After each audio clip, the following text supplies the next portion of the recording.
I will talk about research which I was involved a number of years with several groups of people, and I will mention my co-authors when we come to specific areas. So what is this? What the workshop is about is, so we will talk about lattices, about lattices and mostly about damaged lattices. So let me just first say why we choose this, why I like this model, lattice model. It is, well, first of all, lattices are widely used by themselves. Secondly, they are very convenient model of inhomogeneous solid materials. And they're widely used to model materials, especially some exotic materials like metamaterials. Metamaterials are essentially lattices, and then so we can model different, weird responses of materials using some basic construction from bars and wheels, etc. So also in my special interest was in optimization, optimal materials, optimal microstructures. And it was clear many years ago that optimal composites typically are multi-scale fractals. And we can formally just introduce more and more scales and use self-similarity. But physically, of course, it is not very, satisfactory. And lattices provide a mean to restrict the scale. You cannot just make something smaller than the scale of lattice. And specifically, damage is very much fit. Damage process very much fit for lattice model. First of all, the breakage itself, the damage is, well, there are many models on damage, and there are many approaches to damage, but unmistakably, damage in a lattice is a very clear thing. You just remove one link, one edge in the lattice, and this break is event concentrated in space and time, and there is no ambiguity of this. But then the process what we are interested in is the sequence of this breakage, and here we have some some questions to answer. I will discuss it. But basically, we consider failure of a construction as a sequence of elementary breaks, and we know what the break is. So that's a plus.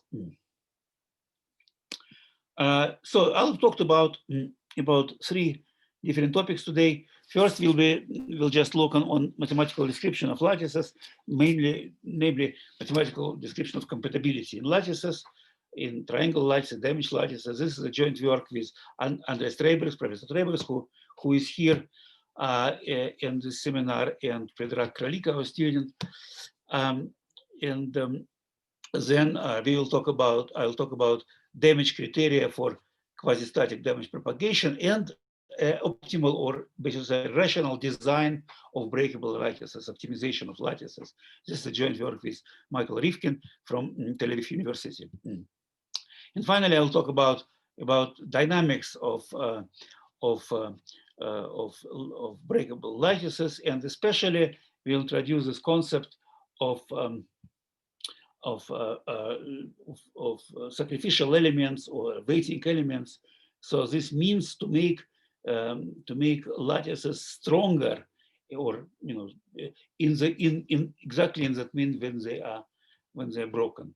So the mean to arrest the developing of lattices. This is a joint work with former postdoc Dipong Lilova-Nishkul and Elena Cherkaeva from University of Utah, and Leonid Slepian from Tel Aviv University. Okay, so let's start the first thing: compatibility condition planar lattices. This is purely geometry, and actually Andrej Cherkaev is a geometer, is a differential geometer. So you see his footprint here in this project very clearly. So what's compatibility? If you consider a planar lattice, a planar frame, it has n nodes and m edges, and then the x and y coordinates of the nodes, and length of the edges I will call L. And well, of course, there are some Pythagorean relation which connects them, coordinates and lengths. So that's this frame which is called rigid if the coordinates of the nodes are uniquely defined by the lengths up to a rigid motion. So if you fix, so this is not rigid plane, because if you fix this four lengths, you still cannot uniquely define the coordinate of this node, right? You can move flexible, but this part is rigid. So of course, just you can easily compute how many links you need and find this inequality that 3 comes because of rigid motion, and m should be the number of edges should be bigger than the number of nodes by this formula 2n minus 3. Okay, And sorry, if n Andrej, is bigger, huh? What is the rigid motion? Rigid motion is just motion like the construction. The contraction moves, change the coordinate if you want. Translation and rotation. Translation and rotation of all ingredients. Yes, yes. Simultaneously. Exactly, yeah. Like a solid body, motion kind of solid body. Mm-hmm. And then if you have even more links, edges than necessary, then these extra links, the length of them are bounded by some relations. And these relations are called compatibility conditions. The compatibility condition just basically says that, look on this upper part.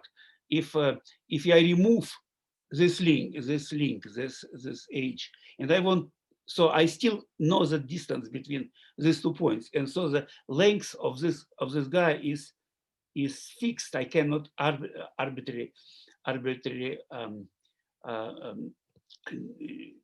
assign it somehow. I have to be, so this is why that this links are probably related with some relation. So let's talk about this relation. A question. So m is the amount of constraints. Little m. M is the amount of edges. Is the amount of edges.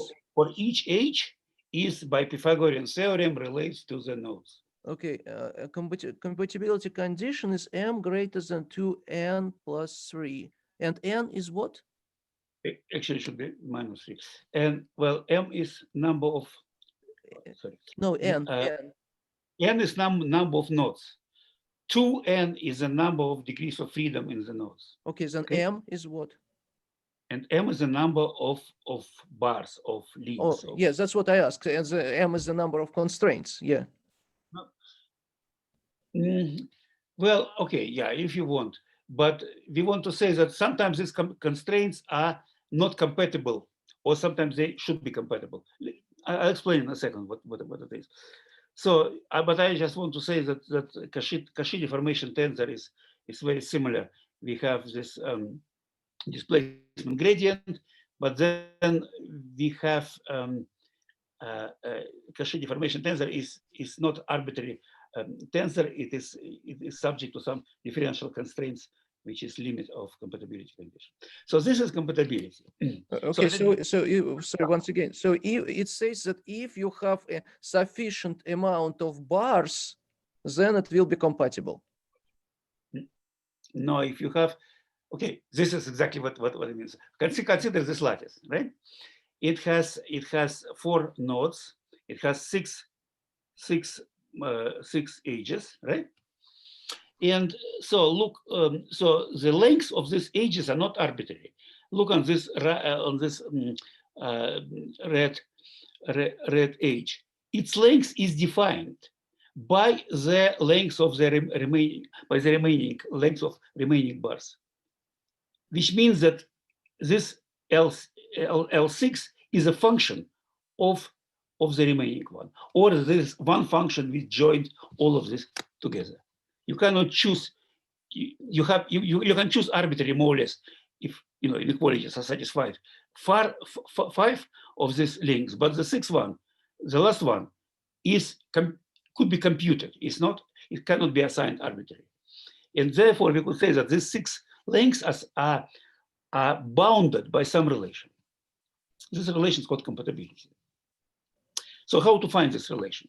Well, in this case, it's very easy. You just use cosine theorem, right? Cosine of the angle of, say, alpha 1 is defined by this cosine theorem, which involves only length of the bars and second angle as well, and the sum of them, or the third length as well.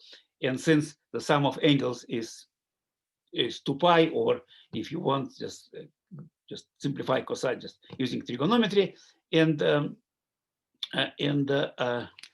sorry, just need to go back, and then substitute instead of cosine its value and square to remain sine. So you have actually, in the end, you will find that all the six lengths are bounded by polynomial relation. And this polynomial is invariant to labeling of these bars, of this links as expected. So you have this relation. This compatibility condition for any frame of this sort. And this compatibility condition stays no matter how much we deform the lattice.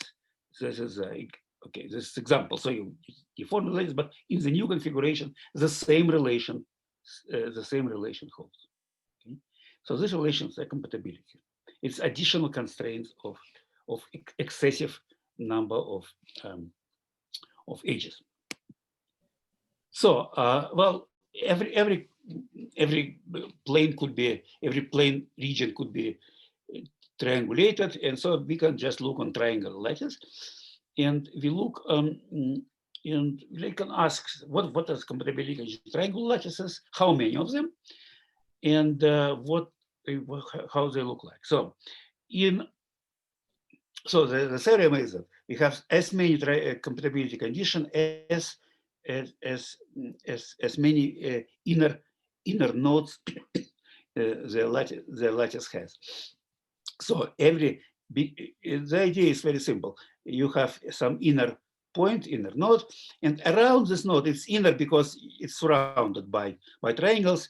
So you can express angle of each triangle through cosine theorem, and then sum of the angles is 2 pi.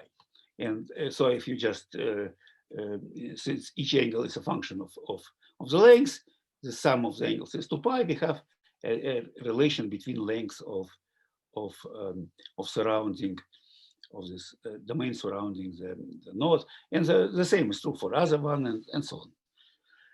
So we have this number of compatibility condition, and it is called a Maxwell number also. It is equal to the number of edges that can be removed so that the structure remain rigid. See, if compatibility condition holds, then one of the link is function of the rest of them. So you can remove it and the rigidity stays. So here we can remove 2 links, and it will be still, structure will be still stable. Well, not 2 arbitrary links. You cannot remove these 2 because this link will be flexible, but you can remove, say, this and that. And the maximum number of links. And so you can view it also that this in continuum mechanics. In continuum mechanics, what is the analog of compatibility condition? Well, then the analog is that saying that if deformation is planar, that Gaussian curvature of deformed plane is 0. It remains 0 because deformation is in plane, and so that's the analog. The energy of lattice, if you have introduced the energy of the elastic lattice, if the energy is sum of energies stored in every link subject to compatibility condition. So this is Andrej, you are saying similarly in planar continuum mechanics, but is there any result, or I don't know, similarly, or a paper explaining why, explaining that similarity? Yep. Absolutely. On next slide. Okay. Yes. No. Slide after this. Okay. So yeah. Definitely, this is the paper I refer to. So we could say, but I must say first that in any triangulated structure, compatibility conditions are polynomial. I give this simple example, but on any triangulated structure, compatibility condition is a polynomial relation between the lengths. And the proof is the same like just here. But however, the polynomial is very, I mean, these polynomials expressing compatibility condition are not practical because they're very high degree. For example, of hexagonal structure, each compatibility condition is a polynomial of the degree 17,856. But nevertheless, it's polynomial. And so that's I mean, it's not suggested that you will compute this polynomial, but you can use, if you use if you don't exclude irrationality sign of angles and use them, then you will have more understandable relation. So this is a compatibility condition. Yeah, sorry. Okay. The simplest compatibility, compatibility condition is in the structure which consists of perfect triangles, of equilateral triangles. In this case, the compatibility condition is in linear case. If you linearize them, they became what we called wagon-wheel condition. Namely, this condition states that in any lattice of this type, the elongation of the sum of elongation of the edges which are around which just are around any node is equal to the elongation of all these spikes. So elongation of the rim of the wheel is equal to elongation of the spike. And so that's in nonlinear case, of course, it's more complicated, but on linear case, it's linear compatibility. So let's look on infinitesimal deformation and continuous limit. So if you have any deformation in continuum mechanics, deformation is symmetric part of gradient of displacement. And because of it, it satisfies this linear differential constraint. Incompatibility is 0. Inc is a term from German incompatibilitate, introduced, I think, by Klebsch in the 19th century. And this is differential operator of this type. So you take three components of epsilon and compute this function of second derivative, and it must be 0. It is 0 because epsilon is symmetric part of the gradient. So, and what we proved that a continuous limit of compatibility condition in rectangular lattice coincide with this relation. So if you homogenize the triangle lattice, then we have this relation, which is sort of natural. Then in nonlinear case, then we go to Green-Lagrangian strain tensor, which is symmetric part deformation of, and Gaussian curvature is still 0, and so we could compute Gaussian curvature of this tensor, and this is the formula.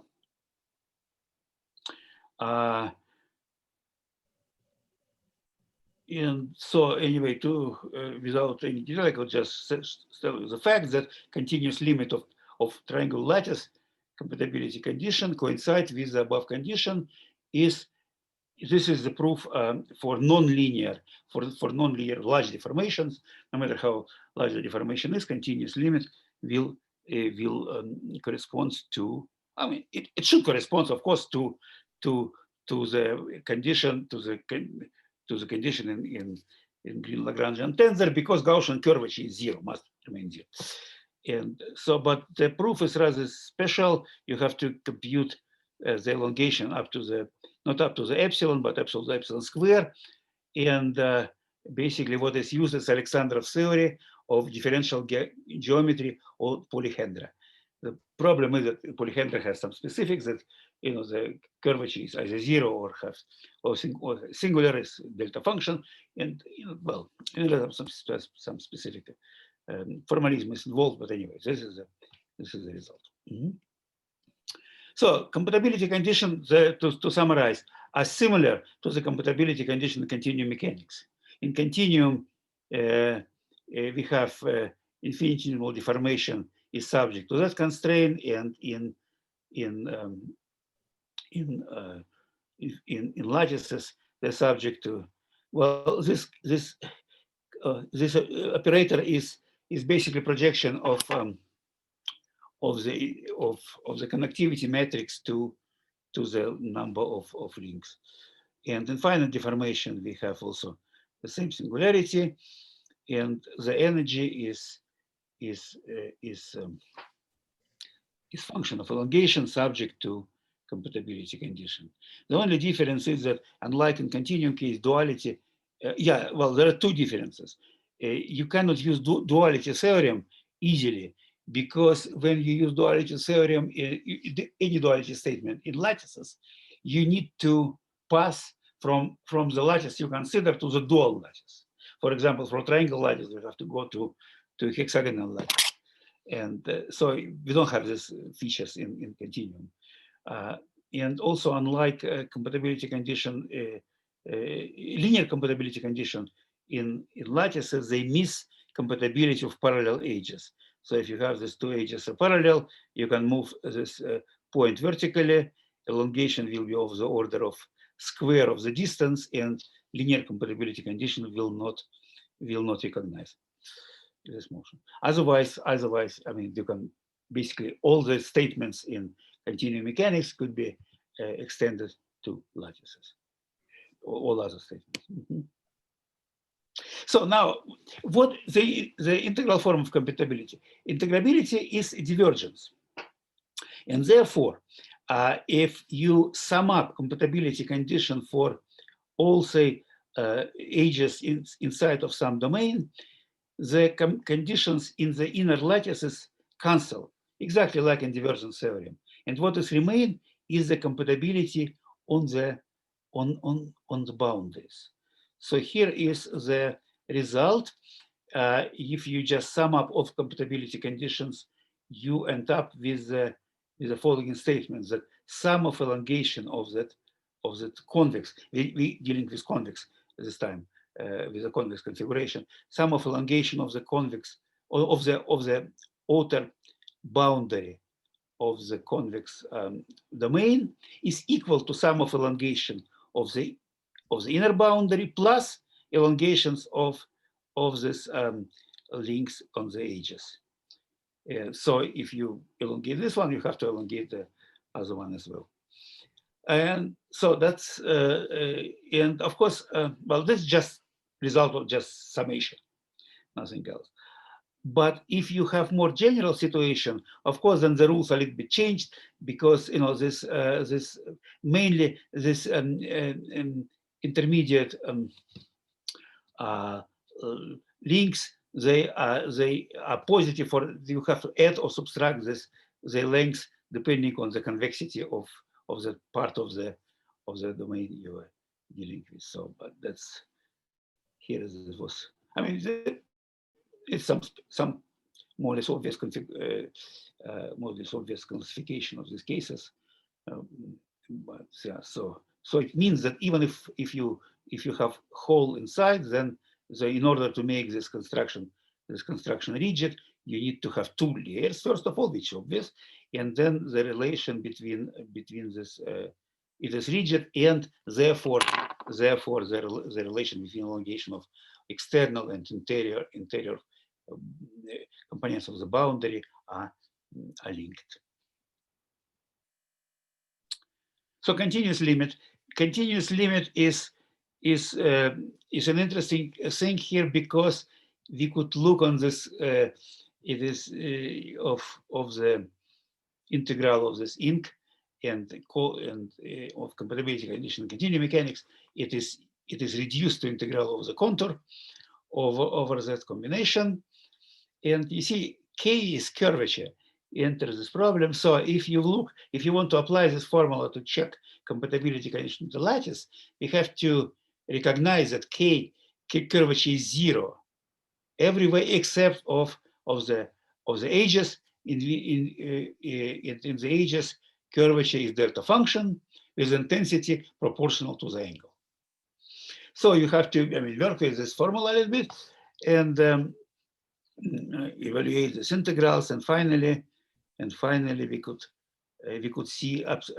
We could prove that the formula express exactly the same as I said before. So it's more general formula, but it degenerates into our formula when the boundary has angles. Sorry, Andrej, a question. So you mean a limit when what? When the number of nodes limit is. Sure. Yeah. When the number of the continuous limit means that we have smaller and smaller mesh, but say the overall dimension stays the same, but the mesh become smaller and smaller and smaller. Okay, and you are proving that the limit exists, or you are saying, you're saying something particular about the limit? That the limit, because in the previous slides you were saying that it converges to some well-known quantity. So okay, so this yeah, in the previous slides, not in this one. Earlier, you was it converges to some curve. How you called it? I don't remember. Incompatibility. This Gaussian, that one. You were saying it converges to some. Yes. Yes, Gaussian curvature. So this is pointwise statement. So in every point, if you make mesh smaller and smaller, then this convergence takes place. But now, if you sum up all this, if you integrate this compatibility condition in continuum case, you have this formula. And in the same time, if you sum up compatibility condition in discrete lattice, you end up with a formula which I described in the previous slides, that sum of elongation of this red elongation is equal to sum of the green elongation. The question is, how do they relate? And in order to understand it, we need to basically consider the contour, which is piecewise linear, but it has edges. And so if you apply this formula has curvature. And so we need to sort of, just work with this curvature. And this curvature term is 0 when curvature is 0, but it has delta functions in the corners. And if you just correctly account for contribution of them, then the results will coincide. I see. And the previous convergences from the previous slides, they were pointwise convergences. Pointwise. Yeah. I see. Ivan, you wanted to ask something? Yes, I wanted to ask. When you say that the sum of the elongations on one contour equals sum of the elongations on the other, do you mean this? Do you mean as a scalar or as a vector? Yes. No, it's as a scalar. Yes, elongation is a scalar. Yeah. Elongation is a scalar quantity. Yeah. And this is, of course, in linear approximation, I should say. I forgot to say. Yeah. So, and then the divergence theorem just reminded us. So, in multiple connected domain, compatibility condition in lattices can be non-local, which is so. For example, this is a look on this lattice. It doesn't have any inner point, so it doesn't have compatibility condition. But because it is multiply connected domain, it has compatibility condition. Namely, if all links are rigid, then you can uniquely define the length of all these orange links. If all black links are rigid, then these two guys are uniquely defined, which means that there is a condition which is non-local, which is just which involves lengths of all possible links. And basically what it states, then there is two rigid passes. So you can compute these links from by itself, or you can compute these links you just computing and calculating all the coordinates of the points along this path, and the result should coincide. Sorry. Wait, go back. And so it's and the another thing is that compatibility conditions show something interesting from our mechanical viewpoint. If you want to look at this damaged thing, if you remove an edge, for example, here the structure remains rigid. So if the compatibility condition shows the number of extra links, number of is a measure of resilience. You can partially destroy. Look on this like a physical construction. You can destroy this construction by removing. Start to destroy this construction. Start to removing some links, but the construction remains rigid. And this is important information if you want to, to use it in engineering. So damaged structure. Suppose we remove one link in this triangular structure. What will happen? How can we write compatibility condition? We destroy basically compatibility condition in these four points around the points on the boundary of these two, because the angle, the sum of edges is not.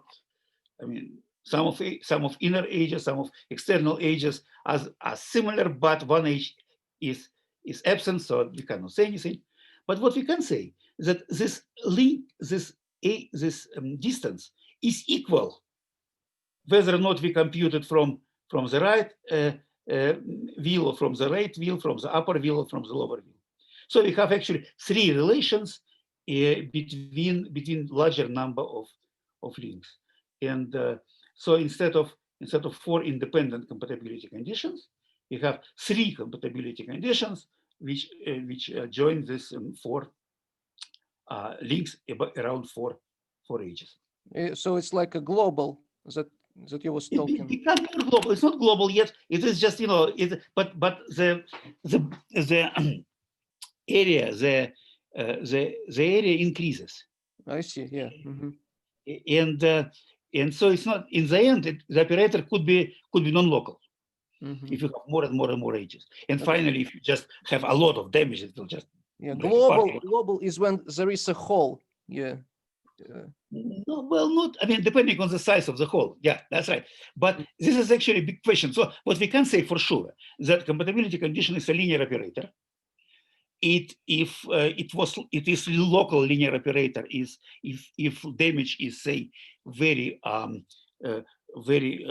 dilute, and it is integral operator is if damage is dense, and who knows what is in between. Maybe should be differential operator, I could say, but that's in the limit. But so how to derive this compatibility condition? We basically, in general, if you have L1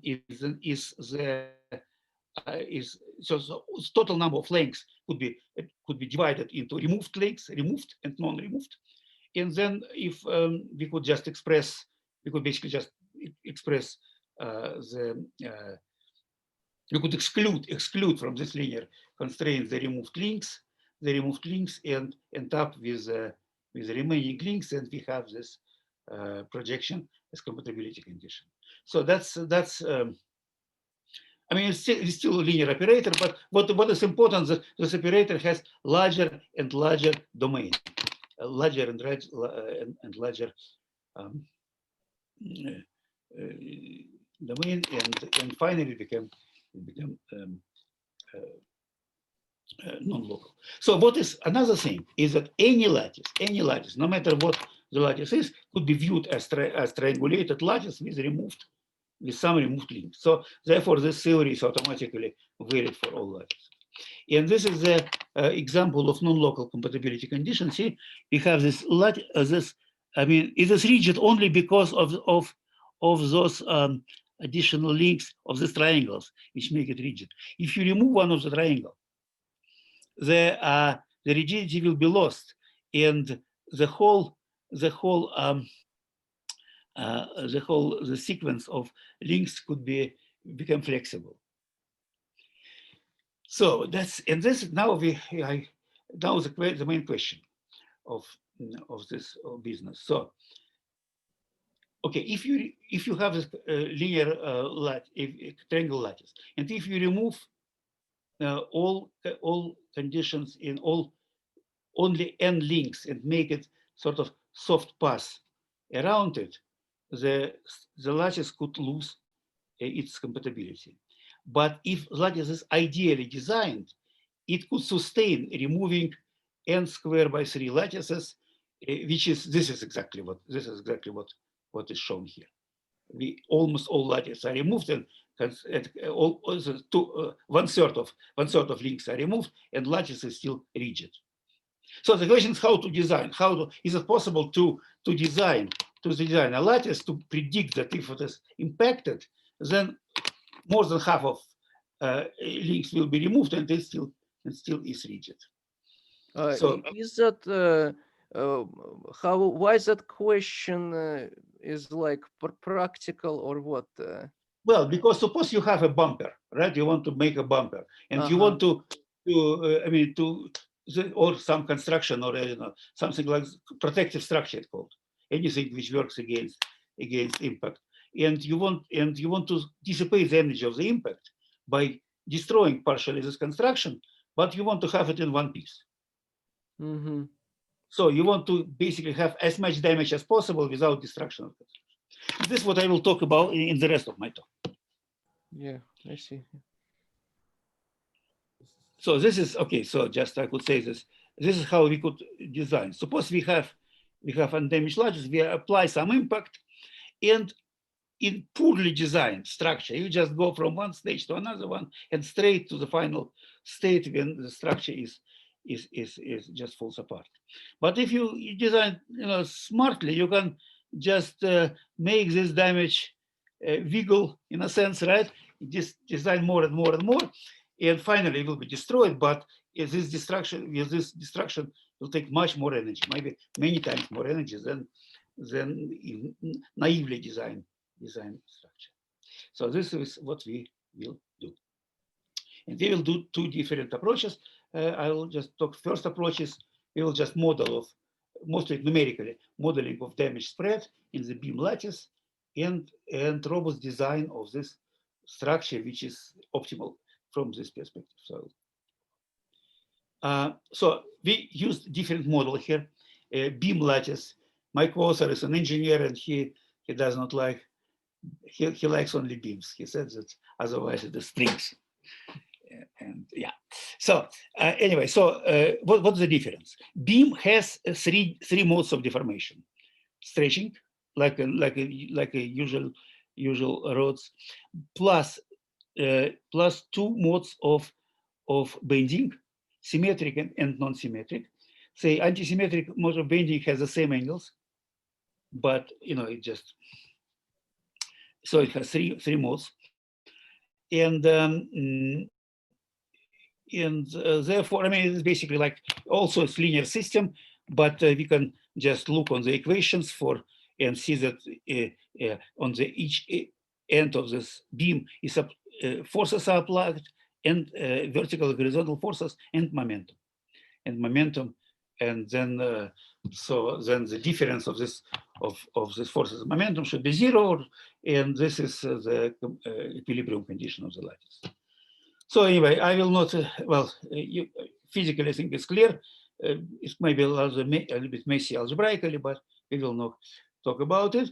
It's not really important for this reason, but you can basically formulate the same, the condition is linear system. And so now let's look on elastic-brittle lattice. It has equilibrium condition, which is linear case, huge matrix, which joined the coordinates of the nodes, which this time include not only position but also angle, and the external forces, P, whatever impact, and just linear system. And then we could say also the stresses, which is function of elongations, they should be in the range. And if they're not in the range, then the most interesting thing happens. If they're not in the range, then some of these beams are removed, they're destroyed. And the structure of the system changed. From K it goes to K1, such that some of these beams are removed from K2 and so on. And then we have cascade of phase transition, of partial destruction, and finally it will be destroyed completely. Okay, so this is, excuse me, Andrej, and this pattern and this cascade, they are prescribed. No, we want to find this cascade. This is the point. We want to find. So, but if you can find such a cascade, then the material is called brittle, or how? No, the brittle. Okay, I should say, yeah. Thank you. So I would say brittle is this model. The material is linearly elastic until the stress reaches its critical value. After this, element is removed. And this is actually a very convenient model because you always work with linear model in interval between removal. So instead of say continuously change material, you have finite number of linear systems, and then the only thing you have to decide which element should be removed. After this, you again have linear problem, you solve it, and again. So the material is brittle. The lattice is brittle if a connection disappears upon reaching some stress limit. Exactly. Yeah. So it's not plastic; it's just brittle. That's removed. Okay. And this is a convenient model because we're dealing with linear systems all the time. Dima has a question. Yes, brief question. So once you remove an element. So you have a different linear system. Then how do you find it? So you have a solution of this new system. Is it unique? So well, how do you find the state of the next? So the main question actually is which element should be removed. And this I'll talk in a second about it. But the solution, solution of linear system is well, not necessarily. I mean, solution is unique if the system is intact. If the solution is not unique, if solution does not exist, that means the system will just fall apart.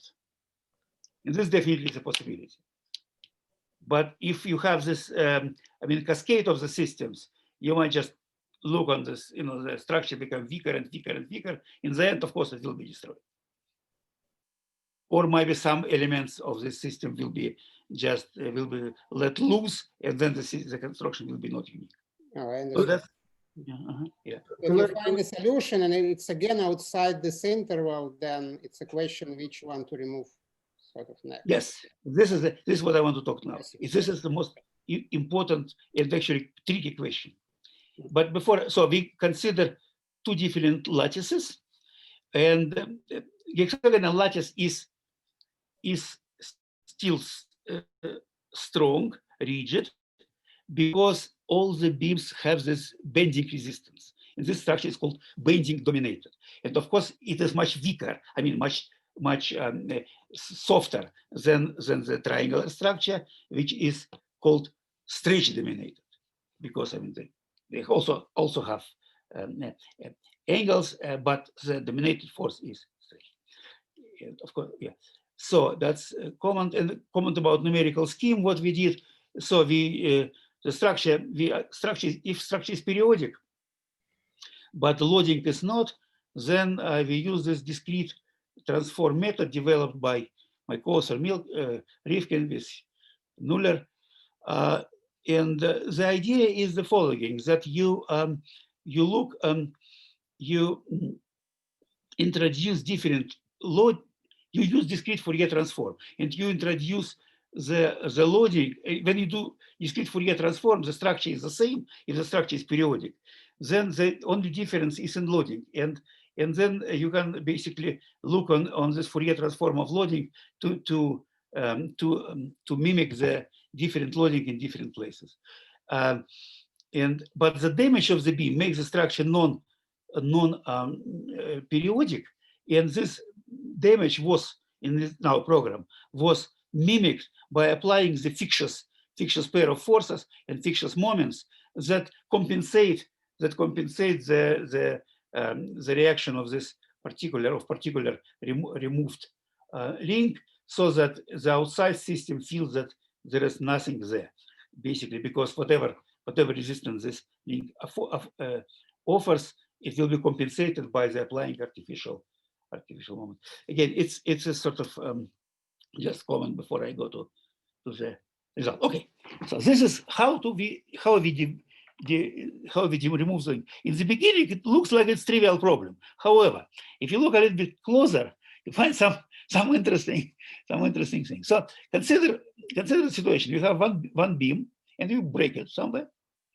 And then you consider the situation. You just artificially say that this beam is actually sum of this, sequence of two beams.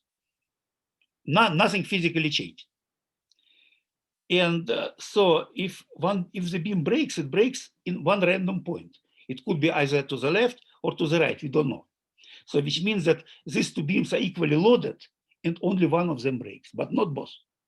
If one beam breaks, the second one is actually released, and the stress is released in it. So again, two equal beams, one breaks, one not. Then another one. It's impossible to say which one. They are the same. You have to just toss a coin. And the remaining, the third one, common, the remaining unbroken beam generally loses part of its strength. Because, I mean, if you look on this dynamical process in time, the breakage damage start in different points, then one point actually lead to breakage, the second one is still slightly damaged. So with these three situations, we need to suggest the model which link breaks first. So first of all, the first comment is that only one beam breaks at one step, not more than one, because of this example, right? So we have to repeat the steps after each breakage. We cannot remove several beams simultaneously, because we could just remove, like the previous example shows. And so the most obvious criteria would be to remove the link which has maximal stress. And we tried to do it, and what we found that half a dozen or more beams are subject to more or less the same stress. The difference is less than 5%. So if you look on practical problem, I mean, clearly that beams are not perfect in reality, and 95% is nothing. So you can use it, but there are some other ways to address this problem. The second one was probabilistic. So we suggest, okay, we just look on the d, which is a parameter of overload. D is 0 if stress is less than critical, and it's not 0 if it's positive if stress is larger than critical. Then we assign probability of breakage proportional to the square of this d, and S is just normalization. Sum of probabilities should be equal to 1. And again, we just do this in this example. So with certain probability, we could remove the links. Then real logical choice. We also just account for accumulated damage. And basically what we say is that if it was overloaded sometimes, then the next time the threshold is of breakage is lower, which models the situation that the threshold decreases. So next time it is easy to break than before. And we have this, this basically just bookkeeping. We compute if we just we record if this link was overloaded before, and so then we introduce this rheology. And finally, the last one was combination of random choice and rheological choice. Random plus rheology. So that's sort of more realistic. So let's see what happens. So we just looked on this lattice, and we put overall stress in all directions, equal stress. And this is basically what this one of the experiments. You see, lattice will form a crack. So, okay, the picture is different in triangular and in hexagonal lattices. Maximal stress, crack, straight crack, even because these links are a little bit more loaded than everything else. Okay, rheological criteria, also the same crack, except of the links around it are damaged. You see, the color shows the level of damage. And red in this picture shows it's completely damaged, removed.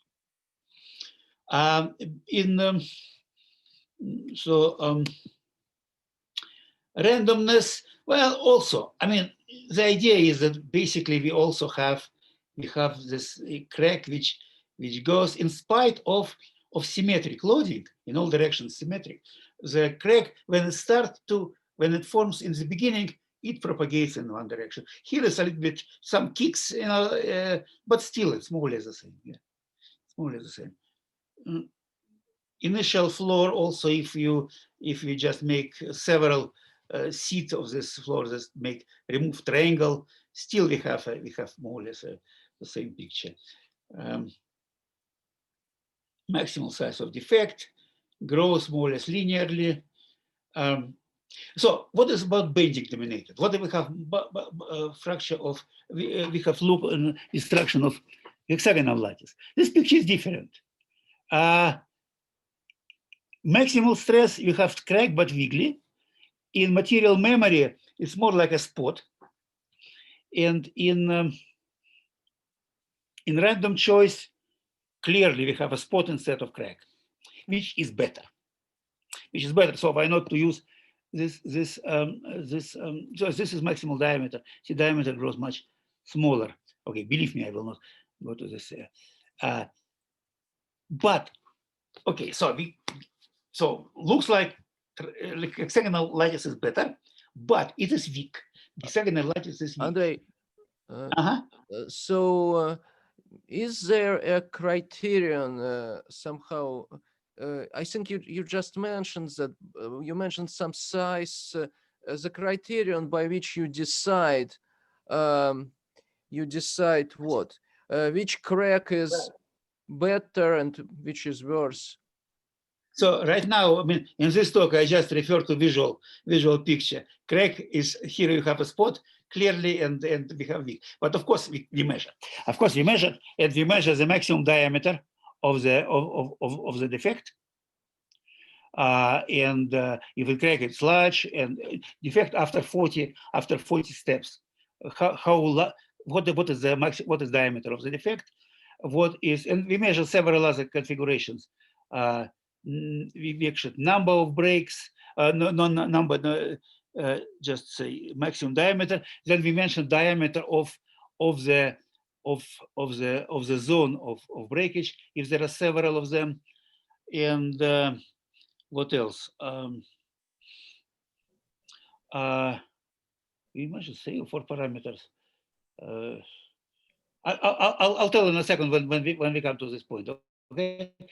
So, but yeah, but definitely. So right now I just want to compare only two meshes, two lattices, triangular and hexagonal. And we know that in triangular we have a crack. In hexagonal we have a spot. So in principle, from the viewpoint of resilience, we want to prefer hexagonal, but hexagonal has some weak points. Weak points is that it is very soft. It is compliant, and triangular lattice is strong, is rigid, is more stiff. So the idea is, can we somehow combine stiffness of triangle lattice and resilience of hexagonal lattice. Can we make a combined lattice which compromise between these two? And this is the design, optimal design.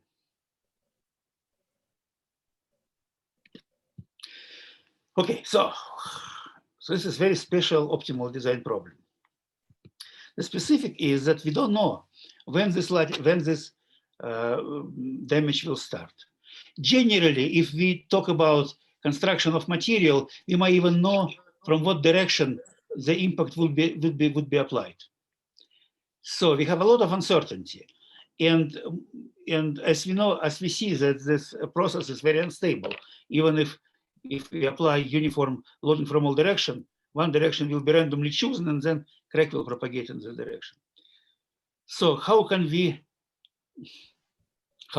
design against something which we don't know?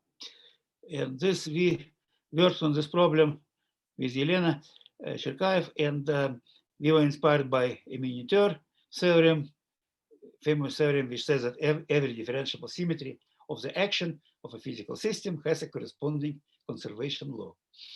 So what we found that if for an optimal design, again, the worst case scenario, every differential symmetry of the excitation of the loading for mechanical system has a corresponding conservation of symmetry of design. This is an example. Look on this wheel. Let me prove that this wheel is optimal. Because when wheel rotates, we apply different forces from different directions, right? But we want to maximize the strength in the weakest direction. And as a result, of course, the stiffness in all directions is the same, right? Because if it will be weaker, so we will lose. Look on the tree. Tree is this is naturally optimal design. Tree is designed, quote unquote, to sustain, say, the wind, right? And we don't know from which direction the wind will hit the tree. So tree is symmetric. Because if it will be not symmetric, there will be some weaker direction and probably will fall. Our skull is designed to sustain the blow from any direction, right? I mean, if our neighbor will want to hit us, we don't know from what direction, but the skull should stay intact, hopefully. So this is the idea, that the symmetry, if you don't know from what direction you expect the impact and you want to design against the worst possible condition, you design symmetrically. So what does this mean from our structure? First of all, we want to have the structure periodic. We don't want to have any weak points in the structure. And secondly, we want to have the structure isotropic. We don't want to have any preference directions, which leave us only one choice, basically. We could say that this our structure, triangular structure, is sum of these rhomboidal structures and hexagonal structure. If you put one into another one, you will get this one. So that's the sum. And so what we decided to do, okay, so I make one, keep the whole, keep the thickness, the total amount of material constant, but make one links weaker, one family of links weaker, and another family of links stronger, and see what happens. And this is what we did. We did this experiment. We looked at material with memory, and this is the result. This is hexagonal, mostly hexagonal dominated structure with small triangles, and so okay. So this is this is hexagonal structure. Then we start to add this additional beams, increasing the weight, and from hexagonal structure we go to this one, then to that. Then this is the triangular. We got triangular structure. You see, just crack. It's the same picture here. Crack. So red picture shows the damage, and the pictures on the right shows the level of damage of the structures after removing. And then a mystery happens, right? After after we have 0.3, 0.25 parameter of this ratio, instead of one crack, we have this distributed damage. So damage is distributed, which means the damage starts, weak links breaks, and then this damage is arrested by strong links. And instead of continuing to break in the same spot, it breaks somewhere else, and then again, and then again, and finally we have the huge area of partially broken structure, but no cracks. It stays in one. So Andrej, this 0.25 is a parameter which measures how you mix different topologies together. Exactly, it is a ratio between thickness of that one and this one. Okay. 3 to 1. Here is the maximum. So this is various measures of damage, which you asked. So maximum diameter of a single flow. So crack is maximum. Maximum diameter of the whole damage zone. Amount of energy released. And maximal defect size versus energy release. Because, well, weak links are easily to remove, but they do not release much energy. So we have these different pictures and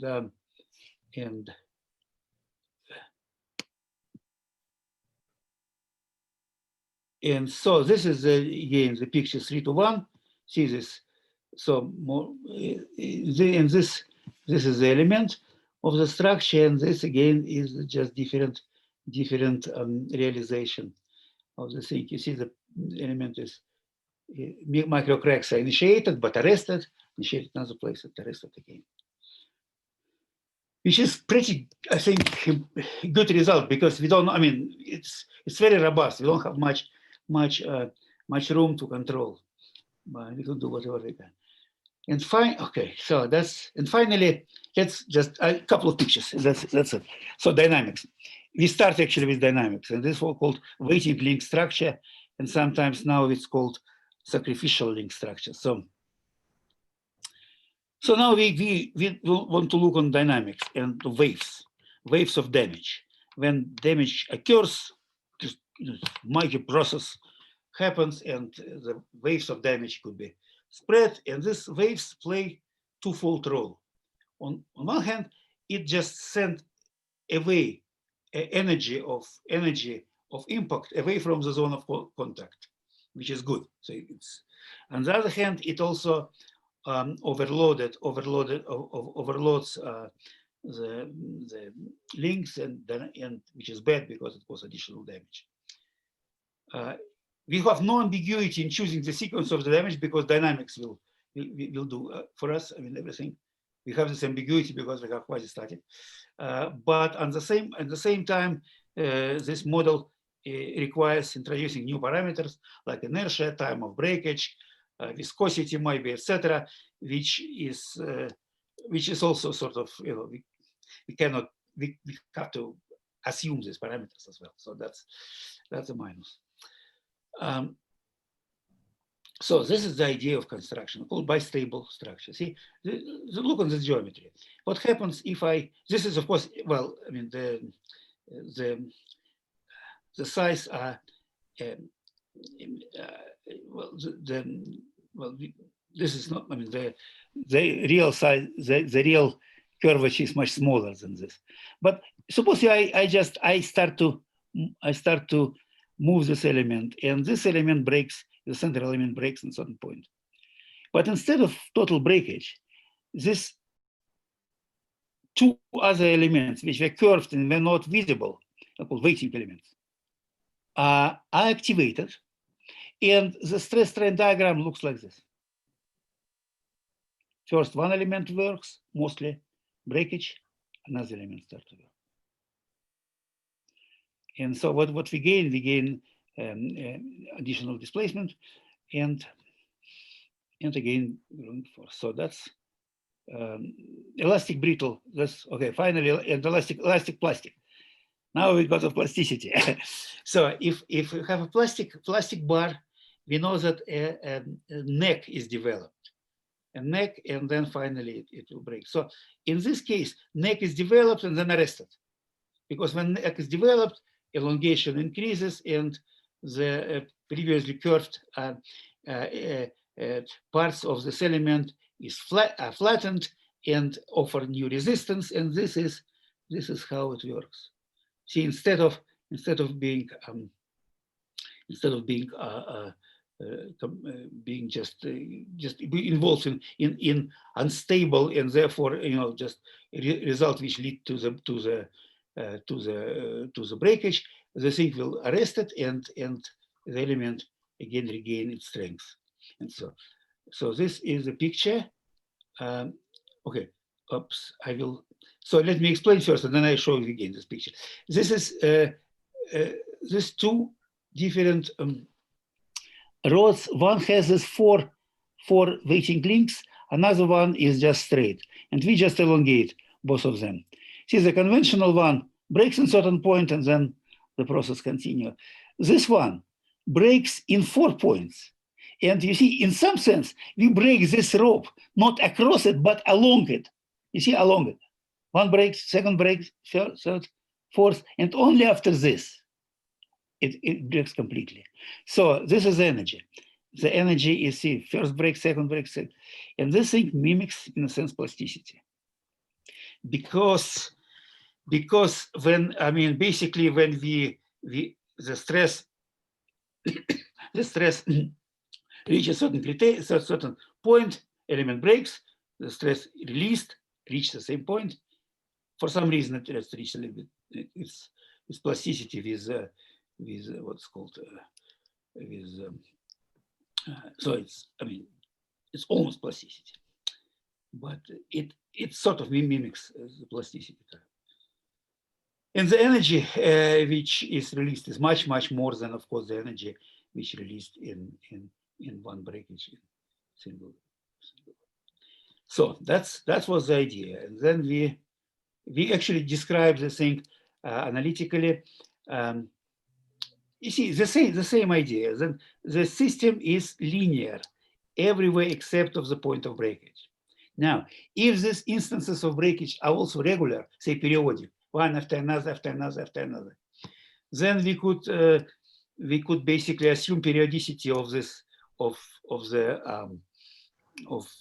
the elastic process and apply Fourier analysis and just compute everything, elongation, stresses, whatever, and then the only parameter will be not calculated is the speed of the assumed speed of the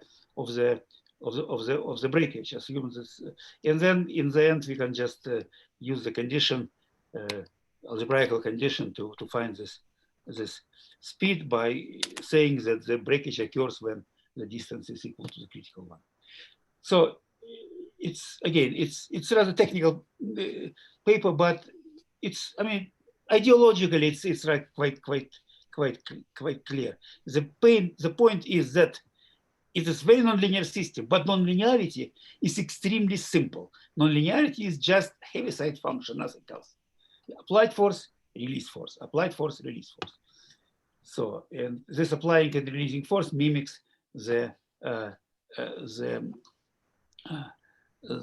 damage of the first layer of the sacrificial link. Applied force, sacrificial link is removed, and the main link starts to play in the role. So Wiener-Hopf technique is more general, but in simplest case, Fourier transform is enough. Anyway, so, and this is the example which especially like. This is a triangular lattice made of these bistable links. And this calculation was done by Zipung Relovanishko, our postdoc, who used Dyno, MS Dyno so the same, these big balls, just big ball just hits this this lattice. Both lattices made of the same amount of material, but the first one has this sacrificial link, 30%, and the mass goes to sacrificial link, and the second one is just usual linear. So let me just show again. I will show again this picture. Go us and up. You see, this ball propagates and this ball is rejected. And what happens? This is the remaining structure. Propagated ball, well, some links are removed, or and this one, this is red, shows that partially damaged links. See, the all kinetic energy of the projectile is released to make these links partially damaged, and therefore it was able to stop this projectile. I would say informally this is the end, but informally I could say that if you have to stop something, if you want to stop say a car off road, you better drive in the bush than in the tree. So this is the bush. This is just a lot of small breakages occurs and all energy is dissipated. So just depending on the speed. When projectile is very high speed, not much happens. But it's low speed projectile, it basically all the energy is released. With this, I probably need to stop and say that. So what did I talk to you about? So compatibility is a measure of resilience. Triangulated structures, continuous limit coincide with deformation compatibility. Lattice model shows the damage criteria are not unique. You can choose different criteria. And design is robust, as aim is distribute damage evenly, which is actually quite a difficult problem because you have very unstable process. You have to evenly distribute it. Very similar to tokamak problem when you have plasma that want to escape in all possible way. You have to keep it intact. The same story here. This damage could occur in any direction. You want to design so that it is more or less evenly distributed. Yeah, and design significantly dynamics influence design, and sacrificial ages allow for multifold increase of resilience. That's probably the main important conclusion. And thank you.